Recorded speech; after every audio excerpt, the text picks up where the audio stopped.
What's up guys, in today's video we're going to be replacing the thermostat. I got a new ISR performance one. It's supposed to be cooler, so maybe it's going to do a big difference. I hope so. The Z's are already going through its little phase, as you see. So we're going to be replacing that. Should be easy.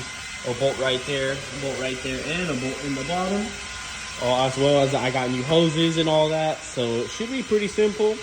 I'll take you along the way. You'll learn something, and maybe the Z won't blow up this time. All right guys, so I already got the new gasket. Here's the part number if you guys need it.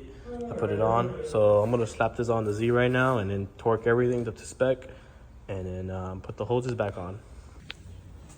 Just like that, y'all, the new thermostat is in. So all you gotta really do is make sure the gaskets line up, and obviously you can bolt it up. It's pretty easy. Didn't have a difficult time doing this. So I hope you guys enjoyed this video. This is gonna cut it short. So I'm still waiting for the gaskets and all of that.